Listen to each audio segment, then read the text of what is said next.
Olá pessoal, sejam todos bem-vindos a mais um episódio do Medical Encast. E hoje vamos receber o Dr. André Garcia, urologista. Vamos descobrir se é mito ou não que os homens vão menos ao médico do que as mulheres. Vamos falar sobre o Novembro Azul e a conscientização na prevenção e luta contra o câncer de próstata e outras doenças que atingem os homens. Eu sou Islane Santana e sou a host do Medical Encast, e esse episódio e todos os outros já estão disponíveis em todas as plataformas digitais. Reforçando que a MC Medical é a empresa que tem como missão proporcionar mais saúde para você e mais informação. E é ela que nos possibilita estar aqui fazendo esse podcast, trazendo toda semana um profissional respeitado para dividir experiências, informar e inspirar vocês, sempre buscando trazer mais saúde para quem está nos acompanhando. Temos lojas de produtos hospitalares em Umuarama, no Paraná, em Dourados, no Mato Grosso do Sul, e entregamos para todo o Brasil através do nosso site. Vou deixar o link e contatos na descrição. E vamos agora ao nosso convidado de hoje.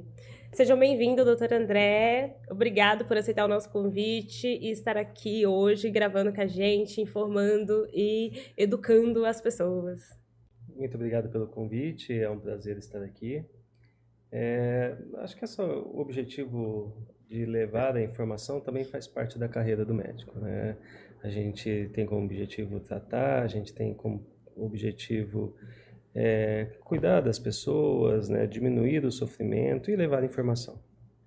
Essa informação, né, a informação acho que é a base de tudo, né? Até para a pessoa chegar até o médico, ela precisa de informação, ela precisa do contato, ela precisa saber, né? Então, a informação ela é muito importante e eu fico muito feliz que a Medical ela consegue aproximar o público dos médicos sem ter necessariamente que ir até um consultório, né? A pessoa consegue receber essa informação de casa.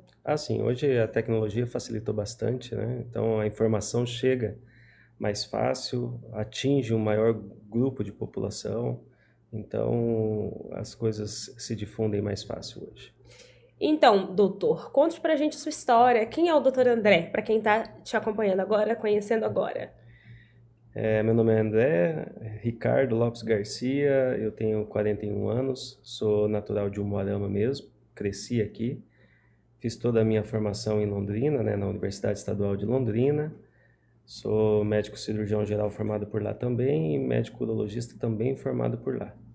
E assim que terminei minha formação, retornei à cidade onde nasci e aqui estou até hoje.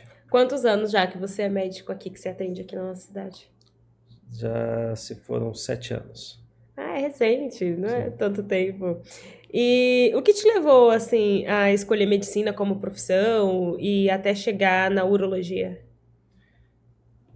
Às vezes eu me pergunto também qual foi o momento que eu decidi pela medicina, né? Eu venho de uma família onde não tinha médicos, foi uma escolha mais pessoal mesmo, acho que também um desejo que foi surgindo e acho que a medicina mais te escolhe do que você escolhe a medicina, né? Você, a partir do momento que você decide fazer, você vai estar avaliando se você se encaixa nessa profissão, devido ao grau de exigência da mesma. Então, a partir do momento que você começa a se preparar para um curso de medicina, que é lá desde o cursinho, essa adaptação, essa dedicação, disciplina, aí nesse momento você começa a ver se você se encaixa com a profissão, que é uma profissão que te exige bastante.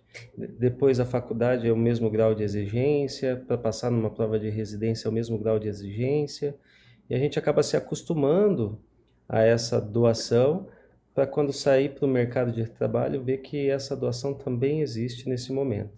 Então, não é apenas você escolher a medicina, mas a medicina também tem que te escolher, porque ela exige bastante. É um dom, né? Você lida com vidas, salvar vidas, cuidar de vidas. Então, eu acho que é a profissão que te escolhe mesmo, eu acho, É uma né? profissão nobre, né? É uma profissão, lidar com pessoas é uma situação que tem, que tem uma alternância que pode ser situações maravilhosas, mas podem ser também situações muito difíceis, né? Então a gente tem que estar preparado para lidar com isso, preparado para lidar com o sofrimento, com a instabilidade emocional, dar esse consolo. Então é uma profissão que te exige psicologicamente, te suga as suas energias emocionais, porque lidar com pessoa é isso, né? Não foge muito disso. E o que é a urologia, assim? Eu sou bem leiga na questão da medicina. O que o médico urologista faz? A urologia é uma especialidade dentro da medicina que ela vai tratar as doenças do aparelho urinário, né? E reprodutor do homem. Então, o aparelho urinário, tanto de homens quanto mulheres, vai então o rim, os ureteres, a bexiga, né? Então, isso é compartilhado no homem, mulher, criança, claro. No homem avança um pouco mais, então vai tratar as doenças também relacionadas à próstata, pênis, testículos, né? Então acaba sendo uma especialidade dentro da área cirúrgica que abrange todos os sexos e idades, com ênfase tanto nas doenças benignas, quanto nas doenças malignas, quanto as malformações. Doutor, os homens têm uma fama aí, né, de que eles não gostam muito de ir ao médico. Como que eles chegam até o seu consultório, assim? É a mãe que leva a mulher, a namorada? O homem, principalmente o assintomático, né, aquele paciente que não tem então, nenhuma queixa, esse para fazer uma consulta de rotina, sim, esse é difícil, né? Vem melhorando, também não podemos deixar de parabenizar as campanhas, né, o esforço da comunidade médica, da saúde como um todo, em conscientizar essa população, mas o homem sintomático, esse sim, né, também da mesma fama que o homem tem de não procurar, é a mesma fama que o homem tem de ser muito mole. Então, o homem em sofrimento, esse procura com facilidade. Agora, a procura por uma consulta de rotina, isso vem melhorando, mas ainda está muito aquém do que deveria.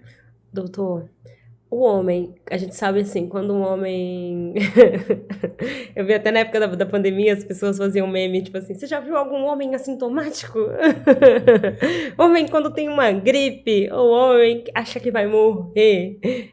Verdade, os homens, eles têm muito. É real essa fama de que eles são muito dramáticos, assim, quando eles estão doentes, que a mulher consegue lidar muito mais racional com o diagnóstico? A verdade, assim, talvez eles durante o seu crescimento, desenvolvimento, eles não são muito preparados para isso, né?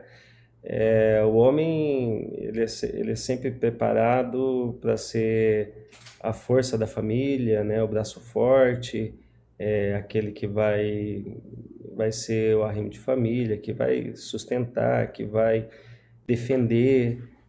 Então ele é preparado para essa visão. E talvez na hora que ele precisa da ajuda, esse ambiente é algo muito novo. Isso causa um desequilíbrio emocional muito grande, né? Fazendo com que eles não tenham muita facilidade para lidar com isso. Mas isso varia também. Você vai encontrar homens muito duros, muito fortes também, né? Como também vai encontrar algumas mulheres também muito instáveis, muito frágeis, mas tem muito a ver com a própria criação, né? A própria formação, e as características como que o homem se desenvolve dentro da família, a posição que ele ocupa. É porque as pessoas falam assim, vocês não conhecem um homem gripado. Claro que a gente tá falando aqui, né, nessa parte mais leve, sobre qualquer homem com unha encravada, né? Eles costumam fazer um auê. Doutor, um caso, assim, que você presenciou, assim, que te marcou bastante, assim. Pode ser até desde lá, na época ainda da faculdade, assim. Olha, a medicina acaba sempre te surpreendendo, né? Então, assim, a gente acaba passando por muitas situações durante, desde ali da formação, enquanto acadêmico, até a partir do momento que você pisa fora desse lado acadêmico para o lado profissional, e sempre as situações elas se reinventam na sua frente ao ponto de que se você parar para se surpreender com as coisas que aparecem, você praticamente tem isso toda semana, vamos dizer assim, né? São casos, são situações de muitas vezes de pacientes vivendo muito num limite de saúde que você fala, poxa vida, não sei como essa pessoa chegou até aqui. São situações em que às vezes o foco do trabalhar, do cuidar da família, do cuidar de outra pessoa doente dentro da sua casa, faz com que esse paciente aguente extremos que sinceramente o livro não explica. Então, onde eu quero chegar é que assim, falar de um ou outro caso que surpreenda, é difícil a gente conseguir tirar alguns poucos casos diante de tantas situações durante a vida de um médico que vão surgindo, cada um com a sua particularidade. A vida ela é surpreendente, o comportamento humano é surpreendente e muitas coisas fogem do livro que você não consegue, né? A família fala assim, mas como que como ele estava trabalhando desse jeito? Mas como ele chegou até aqui desse jeito? Você fala, também não sei explicar. São situações que você fala, olha, essa doença não leu o livro, né? O paciente não leu o livro. Se ele lesse o livro, ele não estava aqui. Então, a gente vira e mexe é surpreendido com situações assim, do limite, de pessoas vivendo no limite físico, no limite de saúde, e a gente não compreende a força que essas pessoas têm para continuar ali lutando, lutando pelos seus objetivos, trabalhando, e na hora que realmente não conseguem mais, daí aparecem na nossa frente. Esses são os pacientes que mais nos surpreendem. Eu vou citar de novo aqui, acho que é a terceira vez, Dr. House, que na série Dr. House, quando ele não conseguia descobrir, né, as situações daquele paciente, ele ia investigar a vida daquela pessoa, para entender como que era a rotina, para poder tentar achar um motivo. Claro que a gente tá falando de uma série, né, que eles fazem tudo uma questão mais televisiva. Mas você falou, nossa, como que essa pessoa chegou até aqui? Eu não consigo entender. Ela tá, às vezes, viva em uma situação que como médico, você fala assim, meu Deus, isso não era para essa pessoa nem estar aqui mais, né?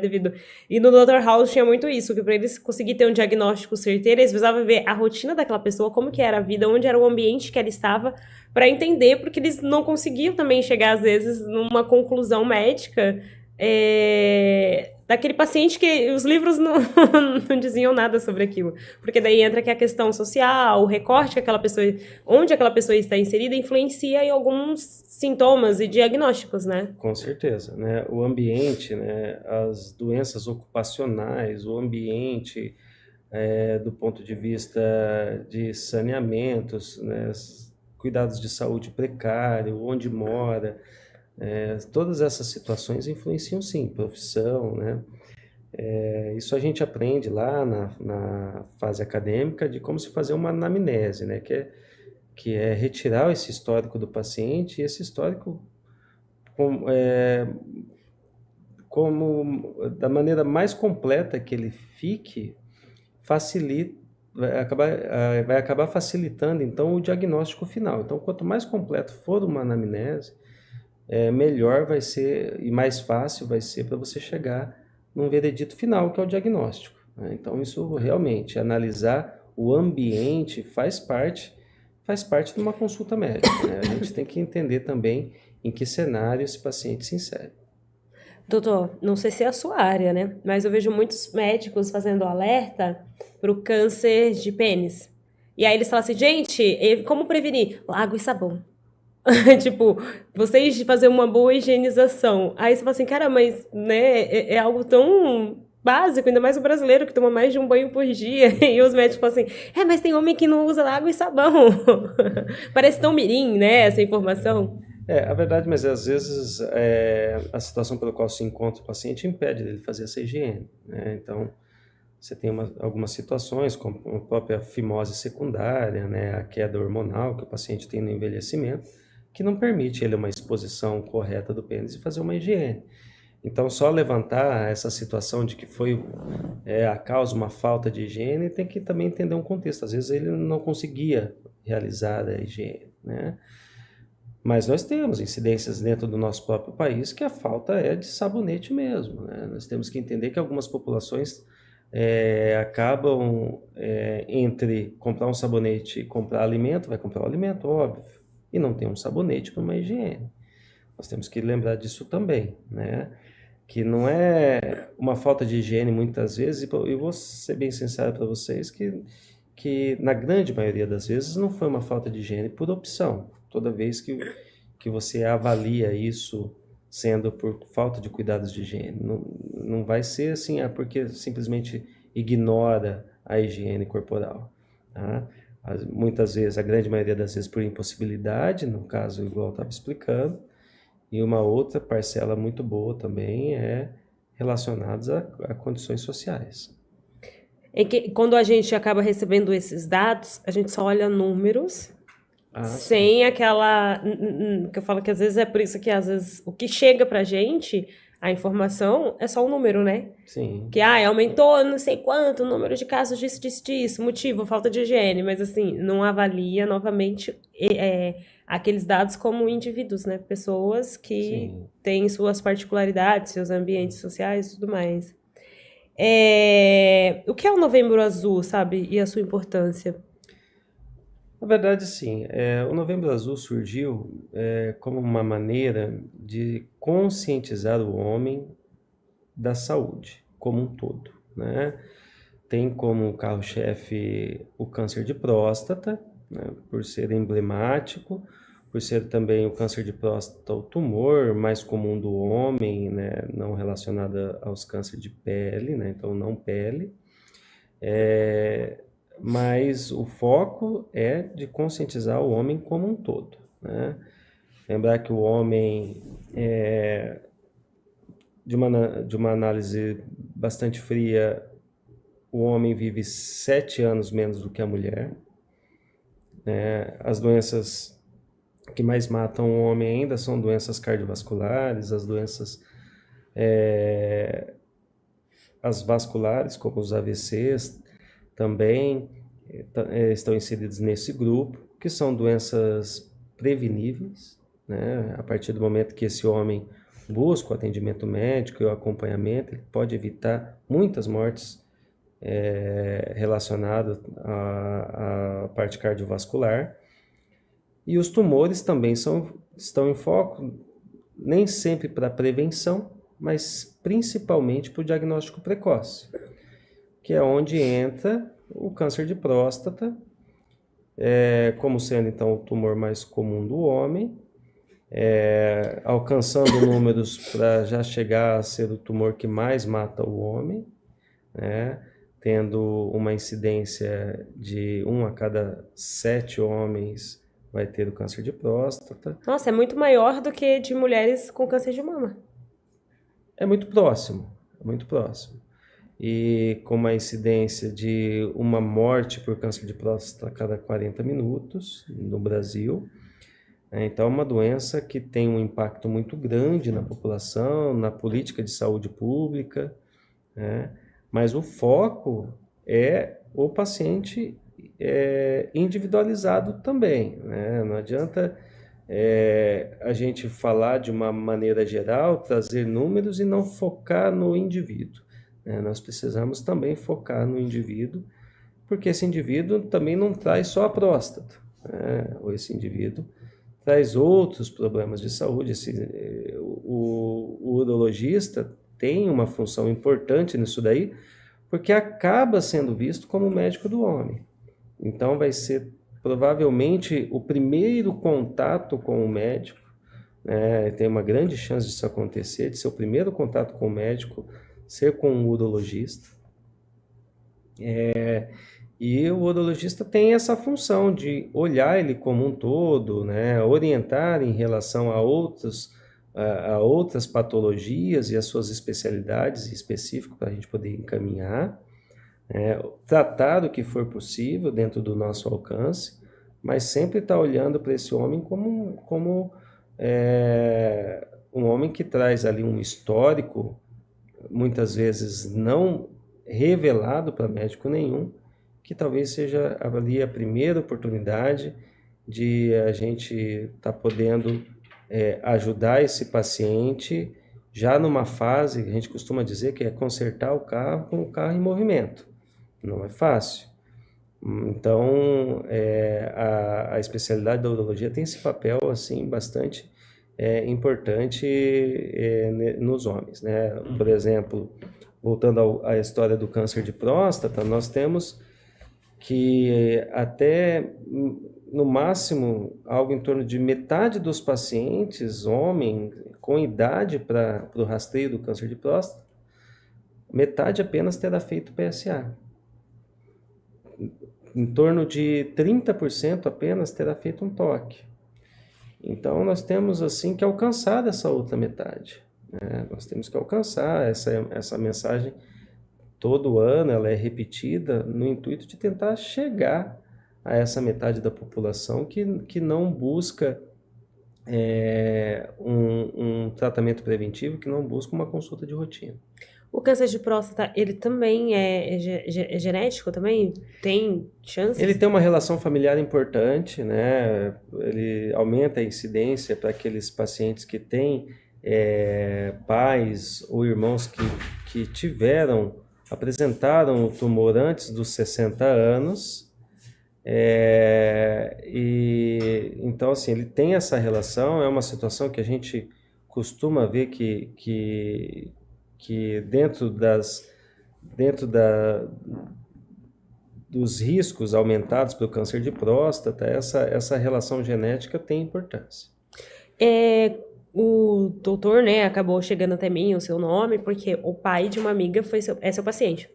E que nem você falou, que chega no exame de próstata, mas na maioria das vezes chega por outro motivo, né? E no caso dessa minha amiga, o pai dela parece que estava com outro problema, acho que foi na bexiga, e aí sim chegou o diagnóstico do câncer de próstata, né? Então, assim, é bem comum, assim, a pessoa ir por um problema e aí descobrir. Existe algumas situações que a gente chama, são diagnósticos de oportunidades, em algumas situações incidentalomas, né? Que são situações em que o paciente ou ele tem uma queixa que não tem relação nenhuma com a doença e acaba descobrindo essa doença, ou esse paciente vai fazer um exame de rotina sem queixa nenhuma e apresenta a doença. Eu tive uma oportunidade há poucos dias, né, até operei esse paciente, de um paciente jovem de 39 anos que foi acompanhar o irmão para fazer exames de rotina, e ele estava lá e falou assim, vou fazer um ultrassom também. Ai, que legal! E daí descobriu um nódulo no rim. Esse nódulo sugestivo de um câncer de rim que foi retirado. Apenas o câncer foi retirado, foi possível, por um diagnóstico precoce, poupar o rim, né? Então, para ele, isso é de um benefício imenso, né? De você fazer um diagnóstico precoce, de você continuar a manter o paciente com os dois rins, até porque não se sabe do futuro de um paciente super jovem. E ele descobriu simplesmente porque ele estava lá. Ele falou assim, vou fazer. Era para estar lá. Era para estar lá. Então, essa é uma situação mais rara de acontecer. O que muitas vezes acontece são pacientes que têm uma infecção urinária, que têm um desconforto abdominal, às vezes gastrointestinal, que tem uma dor de origem lombar, coluna, por um esforço físico, tem uma dor abdominal por um esforço físico, vai lá, faz um exame, e geralmente nesses exames a gente não foca muito na hora quando a gente não tem esse diagnóstico, essa suspeita diagnóstica muito precisa, então a gente acaba abrindo um leque de opções, que a gente chama de diagnóstico diferencial, e nessas situações acaba descobrindo, né? Tive também agora recente, ainda não é um caso tratado ainda, mas tive também um paciente que estava com uma dor no estômago, uma possível gastrite, fez uma endoscopia, não foi visto muita coisa que explicava, foi pensado que talvez seria uma cólica biliar, né, da vesícula, e nesse ultrassom também um tumor de rim, que não é a causa da dor, ou seja, ele foi porque eu costumo comentar com os pacientes que assim, foi Deus que te mandou essa dor para você ter essa suspeita, para levantar a suspeita que a gente tivesse atendido para chegar nesse diagnóstico.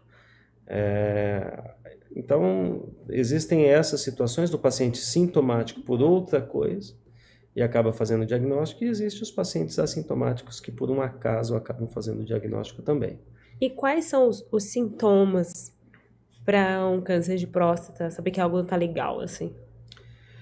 Então, essa é a situação assim, mais traiçoeira do câncer de próstata, né? O câncer de próstata, no seu início, praticamente todos são assintomáticos.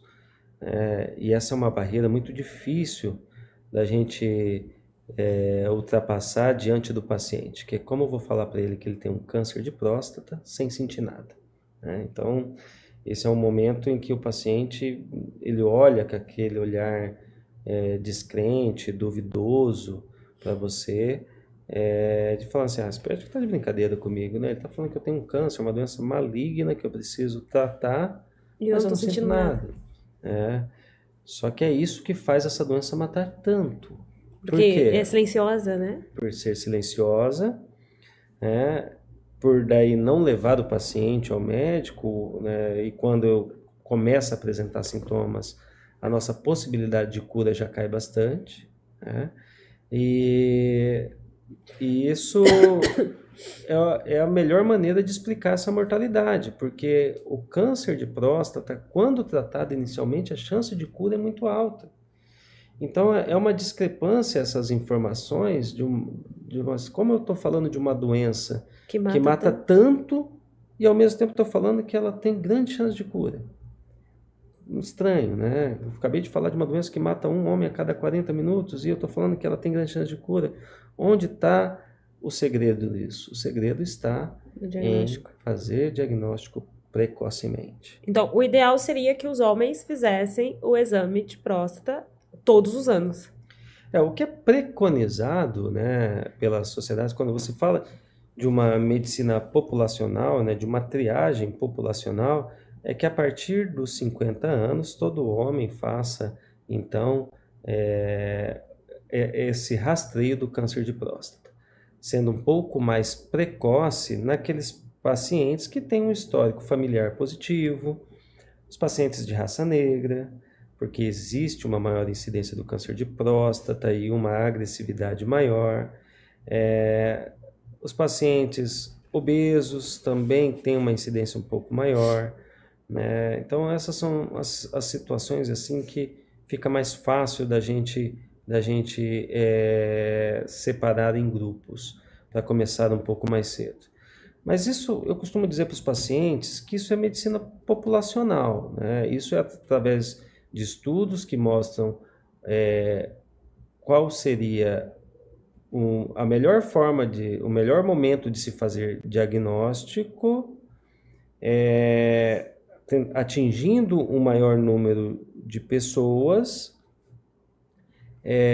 Você vai avaliar também o custo operacional nisso, quando você fala de uma medicina populacional, né? E diante de tudo isso, a gente vê que essa incidência e o momento ideal é esse momento que a gente está dizendo. Porém, nada impede do indivíduo, a partir dos 40 anos, por exemplo, começar a colher um PSA. Se você me perguntar qual foi o paciente mais jovem que eu operei com câncer de próstata, eu operei um paciente com 42 anos. Numa doença já de alto risco aos 42 anos. Tá, e se ele esperasse até os 50 para o primeiro exame?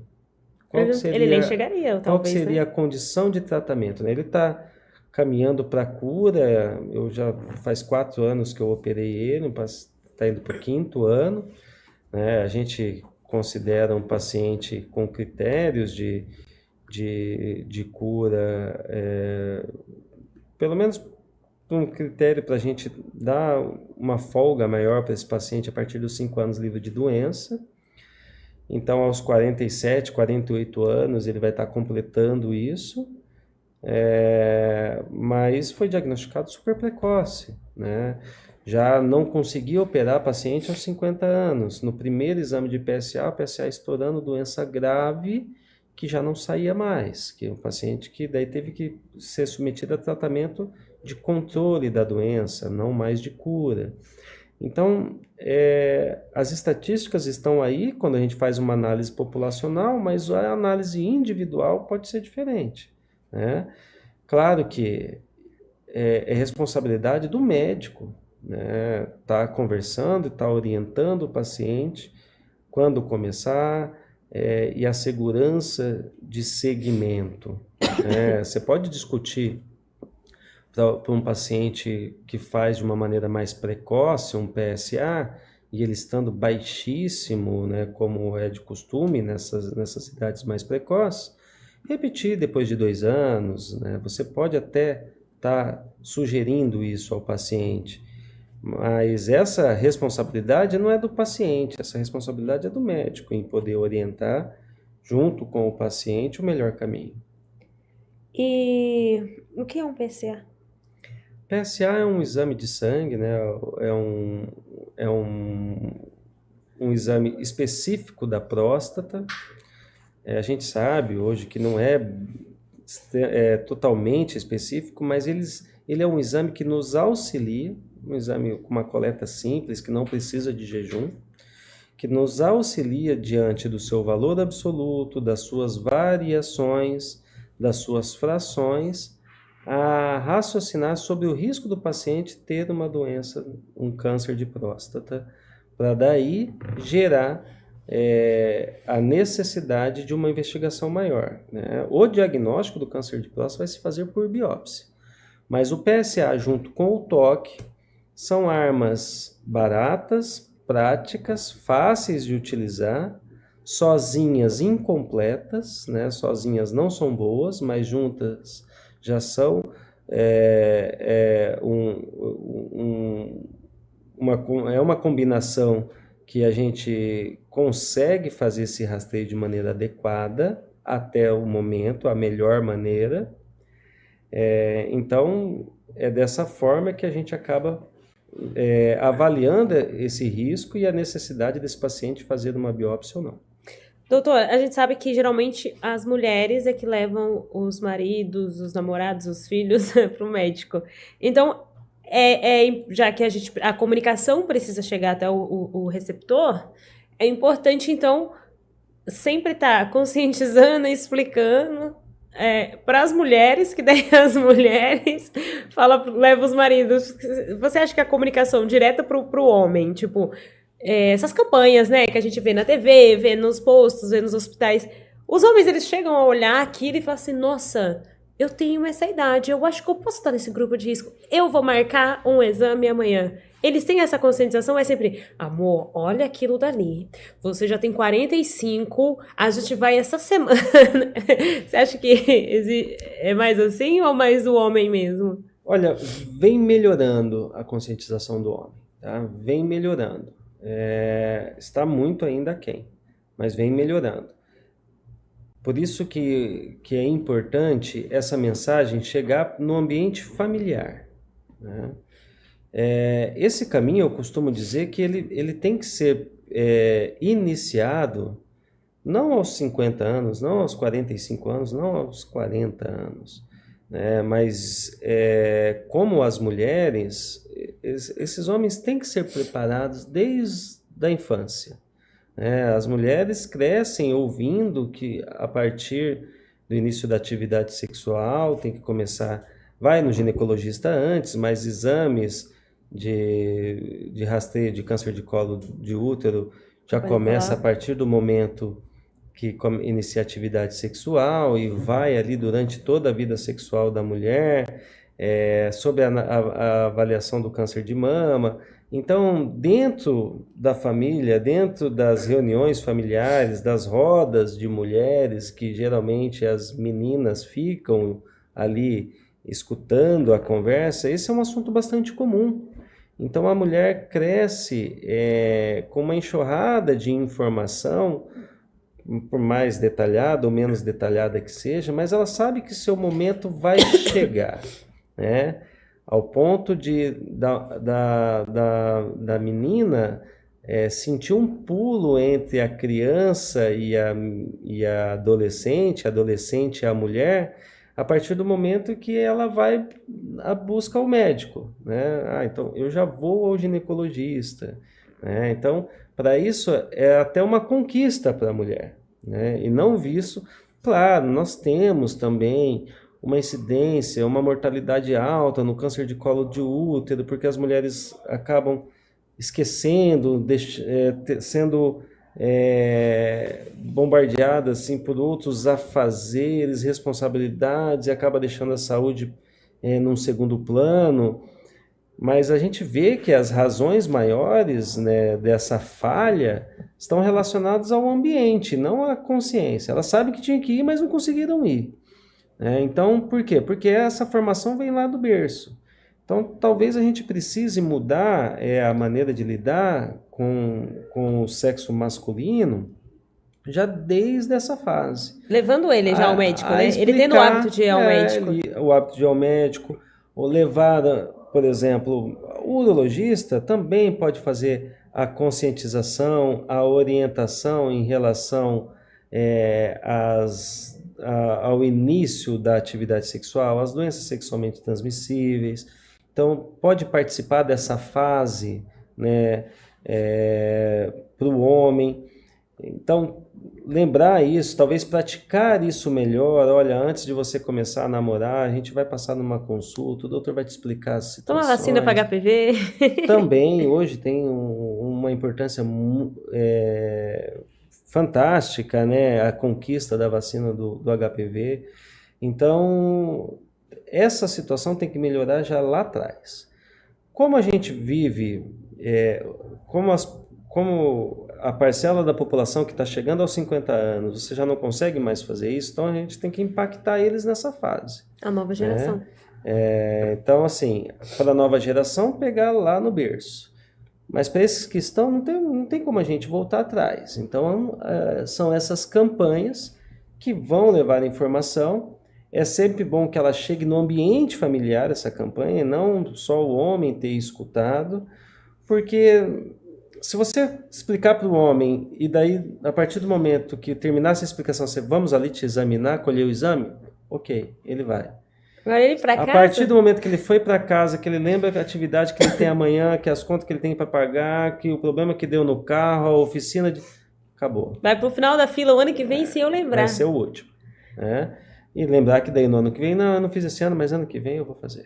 Que passou, ixi. E sendo que não é só em novembro, né? Sim, o Novembro Azul é o mês que toda a comunicação do Ministério da Saúde está voltado para isso. Focado. Mas o ano todo, igual a mulher tem que fazer o autoexame, e aí viu alguma coisa errada, não é só esperar em outubro para ir nas clínicas, né, fazer. Você falou assim sobre o grupo de risco, né? E eu acho muito, muito interessante quando chega nesse ponto, assim, tipo glaucoma. O glaucoma, ele é uma doença sem cura, né? Que leva à cegueira, que atinge, na sua maioria, homens, pessoas pretas, né? Homens e mulheres, que já vêm lá de trás e tal. Então, a gente sabe que, eu sou um homem negro, tenho mais de 40 anos, tenho problema disso, daquilo. Eu tenho que fazer sempre um controle, porque o glaucoma, ele vem, pau, tchau, e acabou. Visão já foi e não volta mais, né? E eu nunca tinha escutado que homens negros estão dentro do grupo de risco do câncer de próstata. Sim, tem uma incidência maior. Eu já escutei da diabetes, que a diabetes é uma doença, em sua maioria, não é todo mundo, né, gente? A maioria é de pessoas pretas também, né? Mas essa incidência ela é bem documentada. Não é assim, você não vai ver uma grande maioria da população acometida são de pacientes negros. Sim, mas é um grupo de risco, Mas né? é um grupo de risco. tem uma incidência aumentada e tem uma tendência a ter doenças mais agressivas. Uma tendência. Tá? Mas tem sim. Nossa. Você meus tios, tudo aí no postinho. E lembrando que no Novembro Azul, a UBA, né, que fala, UPA, as UPA, né, todas estão preparadas para fazer esses exames também, não As só... UBS, Oi? né? UBS. Ai, gente, UPA é o quê? Pronto-socorro? Pronto-socorro não, gente, não tá ainda, não. Nas UBA, eu falei UBA, eu falei essas que são do S, UBS, né, gente? Elas estão preparadas para isso nesse período, né? Sim. Então, não Existem precisa necessariamente ter dinheiro para ir num plano de saúde, numa clínica, pode ir procurar o postinho. Consegue coletar. Tá? A verdade, sim, os postos de saúde estão preparados para coletar o ano todo. Né? Nesse momento eles estão chamando, mas eles estão preparados. Mutirão agora. Eles estão preparados para coletar o ano todo. O enfoque agora é esse, mas isso nada impede de em algum outro momento. Mas a gente vê,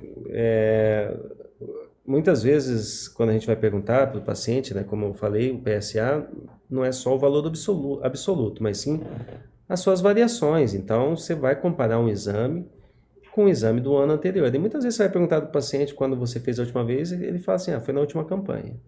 Então, acaba deixando para lembrar mesmo de fazer na campanha. Até porque a mulher, ela tem mais facilidade de falar assim, então, chega pro chefe, eu vou fazer, eu tenho um ginecologista, A mulher, ela tem mais uma desenvoltura. O homem, eu acho que ele tem até vergonha de virar e falar assim, sei lá, em março pro chefe, então, posso pegar um atestado aí, eu vou fazer o quê? Vou passar no urologista. Nossa, já vai fazer o exame de próstata, nossa, você tá velho, nossa, não sei o quê. Eu acho que o cara, aí ele espera o novembro, porque é o momento que eu acho que não tem nem que dar muita explicação, porque todo mundo já sabe, meio que obrigatório, porque parece que o homem ele só faz as coisas se tiver uma obrigação em cima, assim, é obrigado aí, senão, não, deixa pra lá, tá tudo mas a de própria boa. campanha do Novembro Azul, ela quando surgiu, ela tinha como objetivo de conscientizar as empresas, os patrões, a orientarem os seus funcionários aos cuidados de saúde, tá? Então, assim, essa é uma situação também que vem melhorando, né?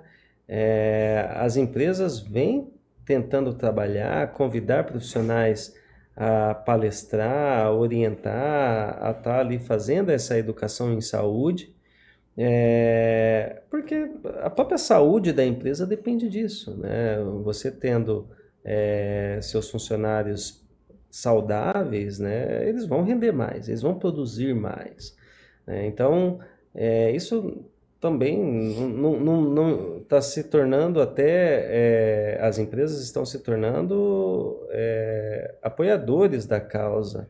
Não é em nenhum momento dificultando a causa porque tem que afastar para fazer o exame no dia e assim por diante. Não, a gente está tendo bastante participação das empresas, dos empregadores, no auxílio dessa conscientização. Doutor, e quando o paciente ele chega, aí ele é diagnosticado com o câncer, né? A palavra, o Big C. Como fica o psicológico dessas pessoas? Eles também aceitam porque eu sei que pacientes com câncer, o Estado, o governo também tem vários programas de ajuda psicológica também. Eles aceitam essa ajuda psicológica? Ou eles... Como que é o receber o diagnóstico? A verdade, sim, ninguém está preparado para um diagnóstico desse. Ninguém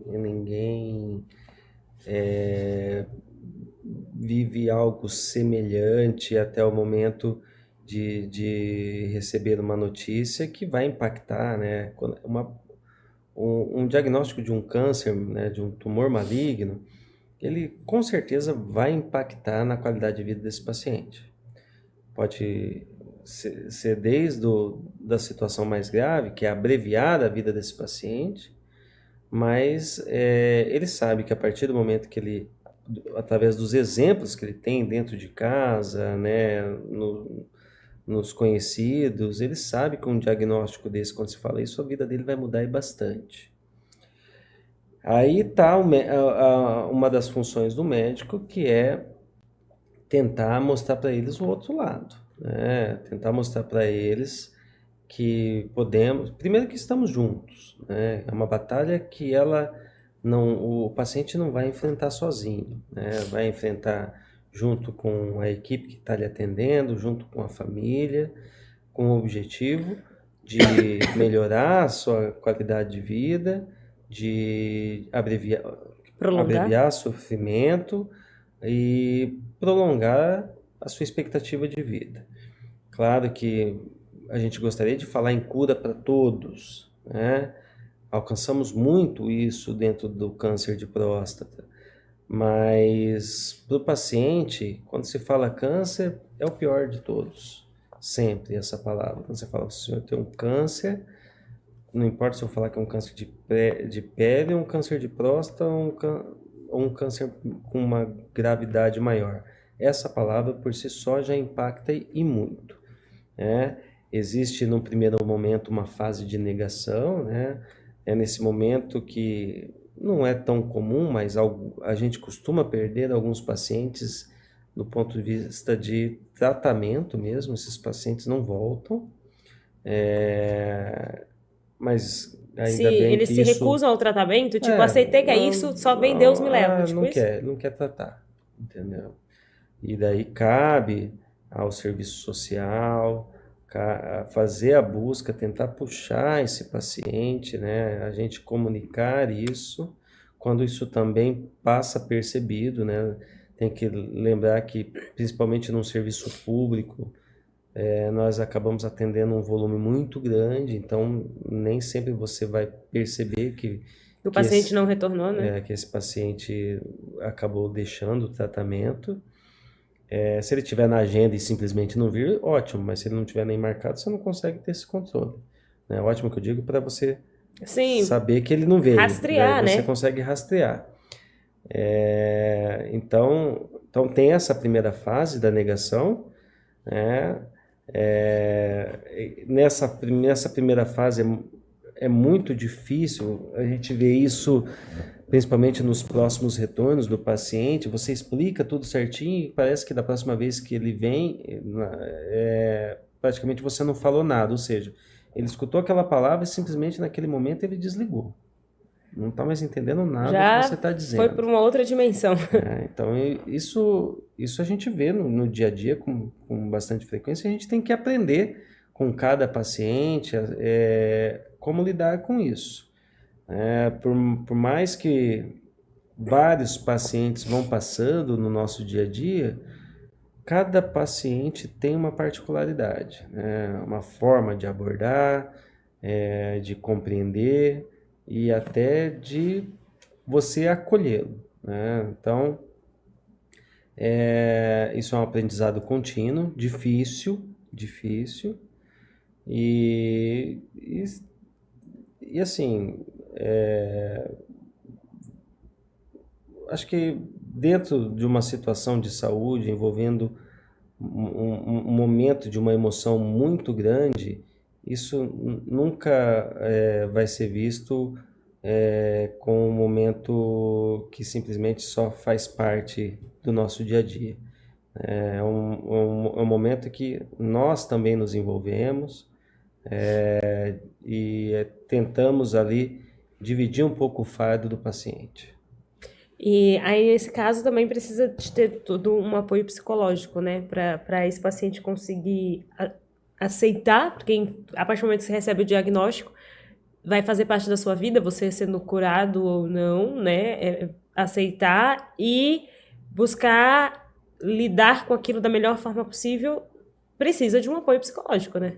Assim, né? Esse apoio muitas vezes vem da família, mas muitas vezes você pode estar de frente com o pilar daquela família. Daí ele já é do apoio da família toda e de repente esse apoio ele se fragilizou. Muitas vezes você vai precisar de um apoio profissional junto de um Porque o homem ele já psicólogo, tem né? uma tendência a se fechar, né? Nos momentos difíceis. Não é igual Assim, nós, que a mulherada fala pelos cotovelos e chora pra um, chora pro outro. O homem não, ele Vai na retranca. Eu, E acho que o apoio psicológico seria o melhor caminho, que eles conseguem falar sem ter que demonstrar fraqueza para aqueles que sim, ele amam, né? ele tem aquele estereótipo do indestrutível, né? Então, e ele tem que passar isso, né? É a segurança para a família, no sentido da posição mesmo que ele ocupa, né?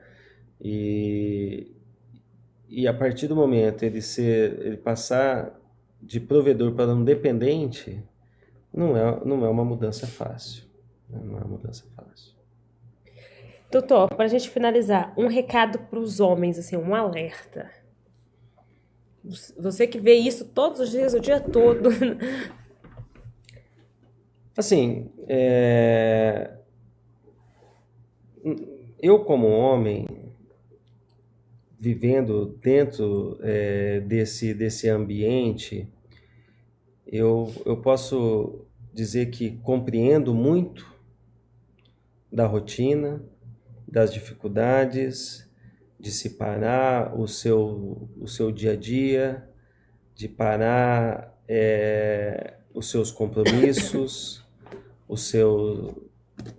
as suas responsabilidades, para que naquele momento você se dedique apenas a você. Naquele dia, naqueles 2, 3 dias, não passa disso para você conseguir fazer todos esses exames.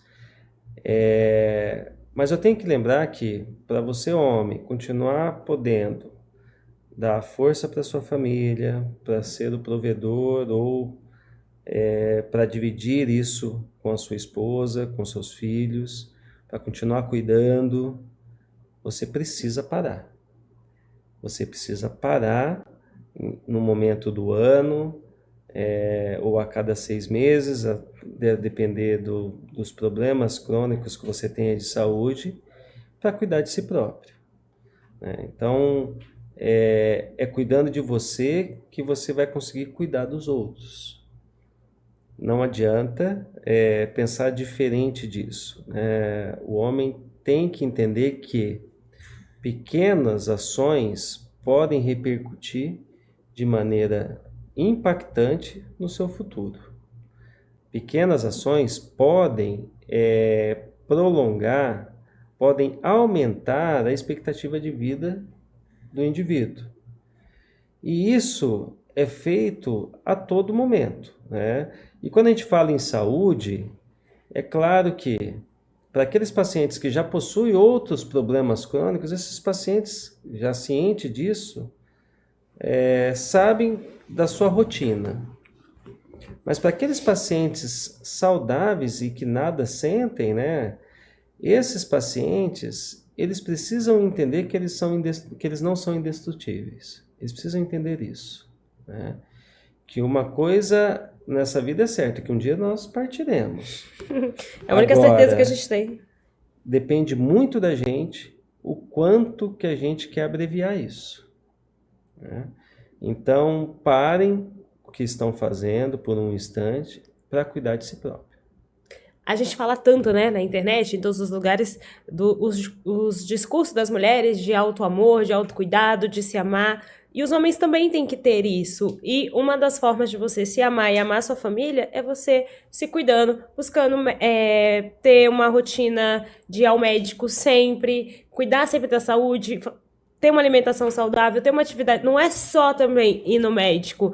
É o que você faz na sua vida. Aquilo conta também na hora de um diagnóstico. Se você é uma pessoa que comeu errado a vida inteira, dormiu errado, viveu errado, de maneira desregrada, vai ser mais difícil o seu corpo combater uma doença também, né? Porque ele já viveu ali no limite a vida inteira. Então, tudo que a gente faz vai ter consequências lá na frente. Então, se a gente se ama, se cuida, se preocupa, a gente vai estar fazendo isso pela gente e pelos nossos. Com certeza.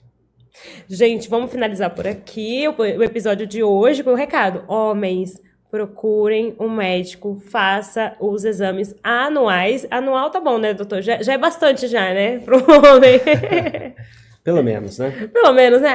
A cada 6 meses. Mas se não puder, uma vez por ano, gente, é um ato de amor por você, pelos seus filhos, pela sua família, sua mãe, por todos aqueles que você conhece e ama. Obrigado, doutor, pela sua participação, pelo seu tempo aqui para educar essas pessoas, para ensinar, para falar um pouco mais do seu trabalho, né? Para trazer mais conhecimento para a gente. E finalizo agradecendo a MC Medical, uma empresa que busca diminuir a dor e fornecer mais saúde, seja através de seus produtos ou pelo conhecimento compartilhado. Gente, beijão, obrigada pela companhia e até o próximo episódio. Obrigado.